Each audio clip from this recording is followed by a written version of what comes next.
कान्हापुर जंगल में सभी पक्षी मिलजुल कर साथ रहा करते थे। उसी जंगल में कड़कनाथ कौवे का परिवार भी रहा करता था। उसका बेटा कालू कौवा बहुत ही शरारती था। उसने जंगल के सभी पक्षियों की नाक में दम कर रखा था। इस तरफ पीलू चिड़िया बहुत सालों बाद माँ बनी थी। उसके घर में खुशियों का माहौल था। एक दिन पीलू चिड़िया अपने पति बबलू से बातें कर रही थी। बबलू जी, बहुत सालों बाद हमें भगवान ने माँ बाप होने का सुख दिया है। हम अपने बच्चे को किसी प्रकार का कोई कष्ट होने नहीं देंगे। हाँ पीलू, तू बिल्कुल सही कह रही है। हम अपने बच्चे को बहुत अच्छा संस्कार देंगे जिससे वो बड़े होकर जरूरतमंदों की सेवा कर सके। हाँ जी, आप सही कह रहे हैं, लेकिन हमें एक बात का ध्यान रखना होगा कि ये कभी भी कालू कौवे से दोस्ती ना करे। आप तो जानते ही हैं कि कालू कौवा कैसे सभी पक्षियों को परेशान करता रहता है। दोनों पति पत्नी अक्सर अपने बच्चे के भविष्य को लेकर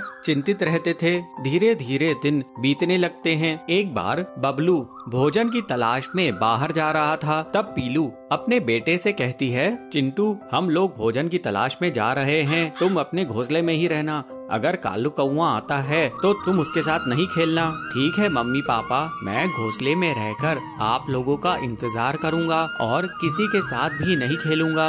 दोनों पति पत्नी निश्चिंत होकर वहाँ से चले जाते हैं। उनके जाने के थोड़ी देर बाद ही कालू कौवा उनके घर पहुँच जाता है। चिंटू, ए चिंटू, देख मैं तेरे लिए मूंगफली लेकर आया हूँ। अरे इन्हें खा के तो देख, कितने स्वादिष्ट हैं। कालू भैया, आप यहाँ से चले जाओ, मैं आपकी दी हुई मूंगफली नहीं खाऊंगा। मेरे मम्मी पापा ने आपके साथ खेलने से मना किए हैं। ये सुनकर कालू कौवा बहुत गुस्सा हो जाता है, लेकिन वो अपने गुस्से पर काबू करके चिंटू से एक गिलास पानी मांगता है। चिंटू कालू के लिए पानी लेकर आता है। कालू पानी पीकर चिंटू को पीटने लगता है और उसे डराते हुए कहता है, अपने मम्मी पापा को बता देना कि तेरी पिटाई मैंने की है। तेरे माँ बाप मेरा कुछ नहीं बिगाड़ पाएंगे। जब पीलू और बबलू घर वापस आते हैं तो अपने बेटे की हालत देखकर घबरा जाते हैं। चिंटू अपने माँ बाप को सारी घटना बताता है। पीलू इससे बहुत गुस्से में आ जाती है और कालू के घर जाती है। उस समय कालू का पिता कड़कनाथ घोंसले के बाहर ही बैठा था। पीलू गुस्से में उससे कहती है, कड़कनाथ भैया, अपने बेटे को संभालो, वो बहुत बदमाश है। उसने मेरे बेटे को बहुत बुरी तरह से पीट दिया है। एक दिन उसकी हरकतों के कारण आपको बहुत शर्मिंदगी उठानी पड़ेगी। पीलू की आवाज सुनकर सुंदरी कौवी घर से बाहर निकलती है और कहती है, पीलू, जब से तुम माँ बनी हो तब से तुम बहुत घमंडी हो गई हो। मेरा बेटा घर के अंदर पढ़ाई कर रहा है, तुम्हारा बेटा झूठ बोल रहा है। अब तुम जाओ यहाँ से। मेरा बेटा बहुत सीधा साधा है, तुम मेरे बेटे की आइंदा से शिकायत नहीं करना। इस तरह से सुंदरी पीलू को डरा धमका देती है और वहाँ से भगा देती है। कुछ दिनों बाद कालू कौवा फिर से बदमाशी के लिए किसी को ढूंढ रहा होता है। थोड़ी दूर में वो देखता है कि जिगरबाज का बेटा अपने घोंसले में अकेला है। उसे अकेला देखकर कालू उसकी बहुत बुरी कदर पिटाई कर देता है। जब इस बात का पता बाज को चलता है तो वो अपने साथियों के साथ कालू कौवे के घर पर धावा बोल देता है और कालू कौवे की बहुत बुरी कदर पिटाई कर देता है। कालू की पिटाई रोकने के लिए उसका पिता कड़क भी बीच बचाव करने आता है, लेकिन उसकी भी पिटाई हो जाती है। फिर सुंदरी सोचती है, अरे कालू, तेरी वजह से तेरी तो पिटाई हुई, तेरे पिताजी की भी पिटाई हो गई। तू बहुत ही बदमाश है। आइंदा से तूने किसी के साथ भी बदमाशी की तो मैं ही तेरे हाथ पांव तोड़ दूंगी। इस तरह से कालू की बदमाशी के कारण उसके परिवार को शर्मिंदगी उठानी पड़ती है। पीलू सुंदरी से कहती है, मैं कहती थी ना सुंदरी बहन, एक दिन तुम्हें कालू के कारण शर्मिंदगी उठानी पड़ेगी। अब कैसा सबक मिला तुमको? अब से कालू अपनी बदमाशी करना बंद कर देता है और सभी बच्चे फिर से सुरक्षित हो जाते हैं। लेकिन उसकी एक आदत खराब थी कि वह खाना खराब करता था। इसको देख के चिंतित ससुर सिंदूर को खाने की अहमियत के बारे में सिखाने की ठान ली। घर आने पर सिंदूर अपने ससुर के सामने हाथ जोड़कर क्षमा मांगते हुए आंख में पानी भर लेता है। साधुपुर नाम के गांव में सिंदूर नाम का एक लड़का रहता था। वह देखने में बहुत सुंदर था, लेकिन उसकी एक आदत खराब थी कि वह खाना खराब करता था। वह ज्यादा खाना लेकर खाना फेंक देता था। कुछ समय बाद उसकी शादी हो गई। वह घर जमाई बन गया। उसके ससुर ने उसको तिजोरी की चाबी और बाकी सभी जिम्मेदारी सौंप दी और बोले, मैं अभी तक अच्छे से कारोबार चलाता आया हूँ। अब तुम्हें इन सब को कारोबार की जिम्मेदारी को निभाते हुए कारोबार चलाना है। सिंदूर ने अपनी ससुर की बातों को कबूल किया। सिंदूर इसके बाद अपने पत्नी को बार बार कभी खाना, कभी चाय और कभी नाश्ता करवाते सताते रहता था। अब उसकी ससुर को इसके बारे में पता चला तो वह सिंदूर को बोले, तुम्हें दिन भर में जो चाहिए एक बार में क्यों नहीं बोल देते? तो सिंदूर उदासी से कहता है, मैं तो एक साथ बोलता हूँ, लेकिन वो कम पड़ जाता है। सिंदूर के ससुर ने इसके बाद पकाया हुआ खाना कहाँ जाता है इसकी पता लगाने के लिए रसोई में थोड़ी नजर रखनी शुरू कर दी। कुछ दिन रसोई में देखने पर उनको पता चला कि सिंदूर की मांग के अनुसार ज्यादा खाना बनता और वह पूरा न खाने की वजह से बहुत सारा खाना फ्रिज में पड़ा रहता था। इसको देख के चिंतित ससुर सिंदूर को खाने की अहमियत के बारे में सिखाने की ठान ली। एक दिन उन्होंने सिंदूर को बुलाकर कहा, हमारे पहले वाले नौकर के बच्चे की तबीयत ठीक नहीं है, मुझे वहाँ जाना है, क्या तुम भी चलोगे? सिंदूर भी अपने ससुर के साथ जाने के लिए तैयार हो गया। अपने नौकर की बस्ती में जाकर सिंदूर के ससुर ने कहा, मैं अभी रास्ता पूछ कर आता हूँ। इसके बाद सिंदूर वहीं खड़ा रहा। सिंदूर ने एक घर के अंदर झांक कर देखा तो एक छोटा बच्चा भूख के कारण रो रहा था। उसकी माँ ने अपने अनाज के सारे डिब्बे बर्तन देखे, लेकिन वो खाली थे। यह देखकर सिंदूर को रोना आ गया। कुछ देर बाद उसके ससुर आए और उसको अपने नौकर के घर लेकर गए। नौकर के घर जाने पर उसका लड़का बीमार लेटा हुआ था। जब सिंदूर के ससुर ने बीमारी का कारण पूछा तो नौकर ने कहा, ये घर से बचा हुआ भोजन लेकर खाया था, लेकिन उसको नहीं पता था कि वह खाना खराब था। उसको खा के बेटे की तबीयत खराब हो गई है। यह कहकर वह रोने लगा। कुछ देर के बाद सिंदूर और उसके ससुर अपने घर आ गए। घर आने पर सिंदूर अपनी ससुर के सामने हाथ जोड़कर क्षमा मांगते हुए आंख में पानी भर लेता है। जब उसकी ससुर ने कारण पूछा तो सिंदूर कहता है, मैं खाने को कितना बर्बाद करता था और किसी को खाने के लिए 2 वक्त की रोटी भी नहीं है। अब के बाद मैं खाने को कभी बर्बाद नहीं करूँगा। सिंदूर को खाने की कीमत महसूस होने पर उसके ससुर खुश हो जाते हैं और सिंदूर ससुर से कहता है, हमें अन्न को कभी भी बर्बाद नहीं करना चाहिए। इसके प्रायश्चित के लिए मैं अपनी हैसियत के हिसाब से हर दिन अन्नदान का बीड़ा उठाता हूँ। कहते हुए प्रसन्नता से अपने घर के पास के मंदिर जाके अन्नदान पे जुट जाता है। वासेपुर गांव में बबली रहती थी। वो मजदूरी करके अपने घर का गुजारा कर रही थी। उसकी बेटी पीलू शहर जाकर पढ़ाई करने के बारे में सोची थी और उसके लिए पढ़ाई करके तैयारी कर रही थी। ऐसे ही एक दिन पीलू को शहर के कॉलेज में एडमिशन के लिए लेटर आता है। बबली और पीलू बहुत खुश होते हैं, लेकिन उसी शाम बबली के एक कार से एक्सीडेंट हो जाती है। पीलू, तुम मेरी चिंता मत करो, मैंने तुम्हारी पढ़ाई के लिए पैसे जमा किए हैं, तुम शहर जाकर पढ़ाई करो, यहाँ की चिंता मत करना। नहीं माँ, मैं तुम्हें ऐसी हालत में छोड़कर नहीं जाऊंगी। लेकिन तभी वहाँ कड़क सेठ आ जाता है। अरे, भागने का इरादा है क्या? तुम्हारे पिताजी ने मुझसे कर्जा लिए थे, पहले उसे चुकाओ और उसके बाद जहाँ जाना है चली जाओ। ठीक है कड़क सर, मैं आपका कर्जा चुका कर ही पढ़ाई के लिए जाऊंगी। ऐसे ही एक दिन पीलू जंगल में काम की तलाश में जा रही थी। उसे सुंदरी कव्वी रास्ते के किनारे मटका खिचड़ी बिरयानी बेचते हुए मिली। सुंदरी काकी, मैं पहली बार मटका खिचड़ी बिरयानी के बारे में सुन रही हूँ। बहुत भूख लगी है। इस जंगल में आपकी अकेले की दुकान है? इस जंगल में ही नहीं पीलू, मेरी पूरी गांव में मटका खिचड़ी बिरयानी की एक लौती दुकान है। सुंदरी पीलू को उसकी खास डिश मटका खिचड़ी बिरयानी देती है। वाह सुंदरी काकी, ऐसा खाना तो मैंने कभी नहीं खाई है।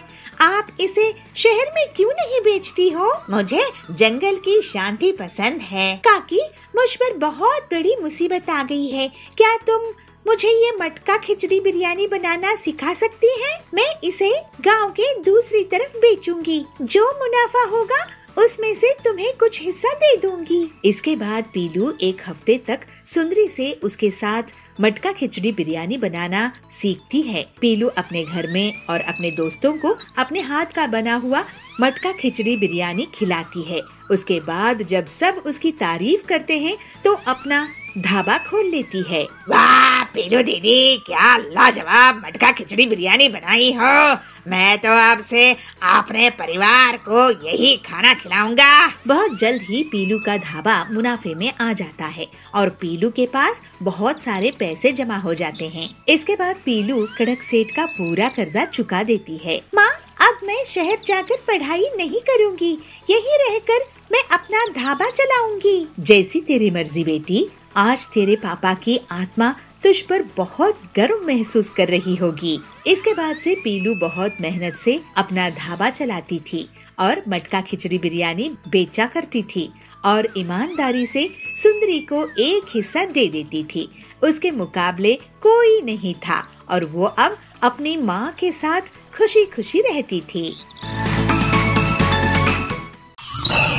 सुंदर जंगल में शेरा का बहुत आतंक था। सभी जानवर उसके गुस्से से बहुत डरते थे। उसी जंगल में एक समझदार खरगोश रिंकू रहता था। रिंकू हमेशा अपनी चालाकी से बड़े बड़े जानवरों से अपनी जान बचा लेता था, लेकिन वो हमेशा दूसरे छोटे जानवरों की मदद करता था। इस वजह से सभी जानवर उसको बहुत पसंद करते थे। एक दिन रिंकू जंगल में टहल रहा था, तभी उसे छोटू और उसकी पत्नी दिखाई दिए। छोटू भैया, छोटी भाभी, कहाँ घूम रहे हो? कुछ नहीं रिंकू, हम तो ताजी घास और फलों की तलाश में आए हैं। यहाँ की घास तो बहुत हरी भरी है। हम तो सोच रहे थे कि यहीं पास बस जाए। आप लोग क्या शेरा के बारे में नहीं सुने हो? ये उसी का इलाका है। अगर उसने आप दोनों को देख लिया तो आपकी खैर नहीं। शेरा तो बहुत ही क्रूर है।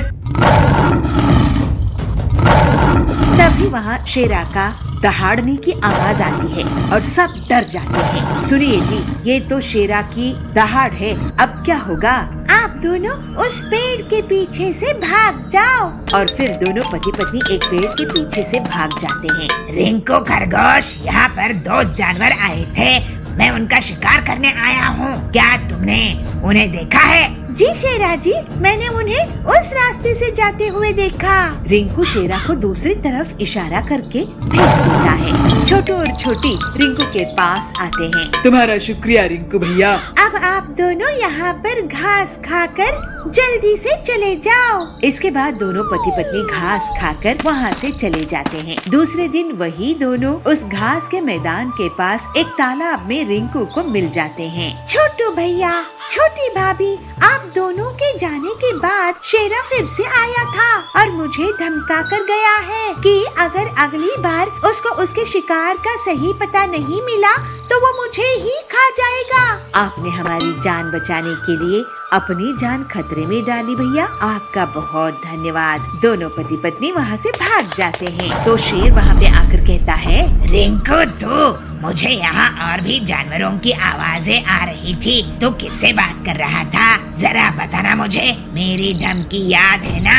अगर तू मुझे सच नहीं बताएगा तो आज तो मैं तुझे ही खा जाऊंगा। रिंकू बहुत डर जाता है। वो सोचने लगता है, शेरा बहुत ताकतवर है और इससे हर बार झूठ बोलने का एक ही मतलब है कि इसकी दावत बन जाना।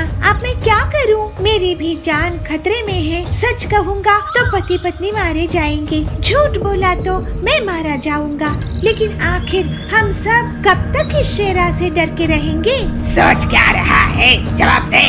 शेरा जी, मैं पानी से बात कर रहा था, आप भी बात करके देख लो।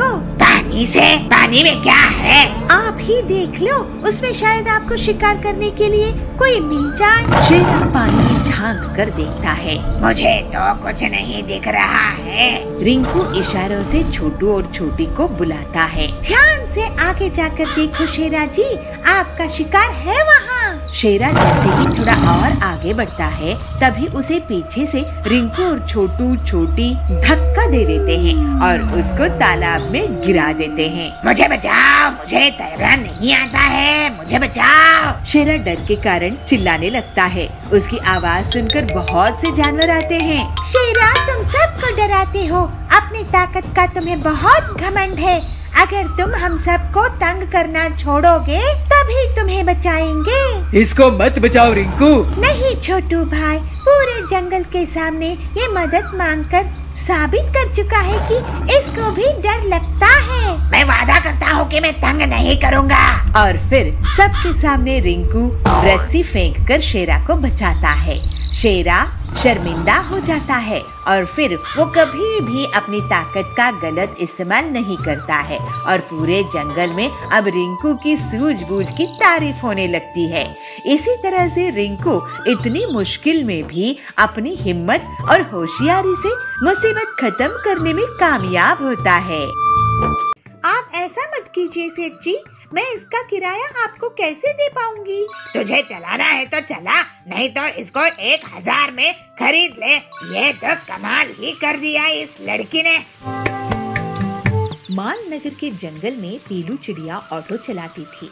वो बहुत गरीब थी, उसके पास खुद का ऑटो नहीं था। वो कड़क सेठ के ऑटो को किराए से चलाती थी, लेकिन जितनी कमाई होती उसका आधा हिस्सा उसे कड़क सेठ को देना पड़ जाता था। पीलू अपनी माँ बबली और पिता टिल्लू के साथ रहती थी। बेटी पीलू, तू इतनी मेहनत करती है लेकिन घर में पैसा नहीं बचते हैं। देख, हमारे घर में इतनी दरारें आ गई है।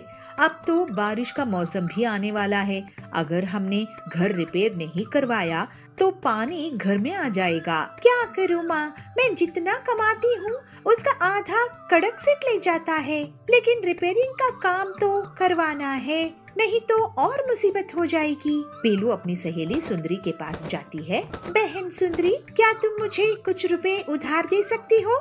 मुझे सीमेंट की बोरी खरीदनी है। बहन पीलू, मेरे चाचा हरिया की सीमेंट की दुकान है, वो तुम्हें सीमेंट बोरी आधे दामों में दे देगा। फिर पीलू अपनी सहेली के साथ हरिया तोते के पास जाती है। बेटी, मैं आधे दामों में सीमेंट की बोरी उनको ही दे सकता हूँ। 5000 बोरी एक साथ खरीदे तो 1-2 बोरी को मैं इतने सस्ते दाम में नहीं दे सकता।